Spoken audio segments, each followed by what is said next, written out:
দেখতে দেখতে আবার শীত চলে এসেছে, আর শীতের দিনগুলো আমার ভীষণ পছন্দ।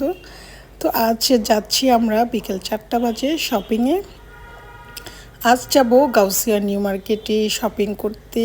যেয়ে দেখি এত ভিড়, গাড়ি পার্কিং করার মতো জায়গা নেই, কিভাবে কেনাকাটা করব জানি না আজ। তো আমি ওভারকোট দেখছিলাম, আর দুটো ওভারকোট আমরা নিয়েছি, আপু একটা আমি একটি, আর দুটো ছেলে এত সুন্দর করে স্লোগান দিচ্ছিল দেড়শো দেড়শো, সেটা শুনছিলাম।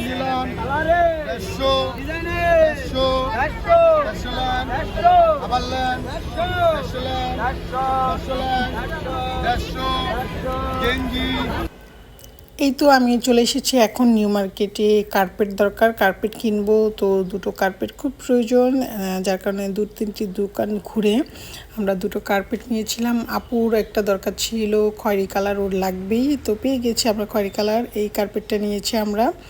তারপরে চলে যাচ্ছি কাচের দোকানে যাব। তো এখানে আমরা শোপিসের দোকানে চলে এসেছি। শোপিস দেখে তো পুরো মাথা খারাপ, যদিও শোপিস আজ কিনতে এসেনি, দেখতে এসেছি। দেখতে দেখতে দুটো পছন্দ হয়েছে, নিয়ে নিলাম। এরপরের যে আমার ব্লগটা থাকবে সেখানে আমি অবশ্যই আপনাদেরকে দেখিয়ে দিব আমি কি নিয়েছিলাম। এদিকে একটি ডলের দোকানে চলে এসেছি, বেবিদের জন্য দুটো কোলবালিশ দরকার, আমরা যার কারণে দুটো গাজর নিয়ে নিলাম। এটাই হচ্ছে গাজর, আর গাজরটাই হচ্ছে কোলবালিশ। এটা হচ্ছে তাইয়া তাইবার খুব পছন্দ হয়েছিল, যার কারণে ওদের জন্য দুটো গাজর নিয়ে নিলাম। গাজর দুটো কোলবালিশ ছিল, বেশ সুন্দর দেখতে। আজ আসলে কল্পনার বাইরে ভিড় ছিল। তারপর আমরা অনেক কিছু কেনাকাটা করতে চেয়েছিলাম, আসলে আজ এত ভিড় ছিল যে কেনাকাটা করার মতো মুড নেই। এত ভিড়ের মধ্যে আসলে কেনাকাটা করা যায় না।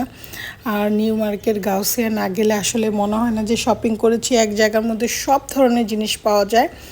তো আমি সব সময় নিউ মার্কেট গাউসিয়া যাই, মাসে একবার দুবার তো যাওয়া হয়ই।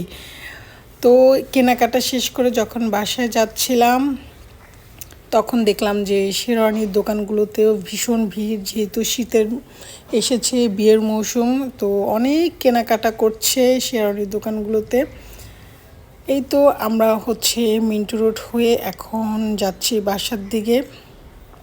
জানি না রাস্তার মধ্যে কি জ্যাম থাকবে, মনে তো হচ্ছে আজ কোনো জ্যাম নেই।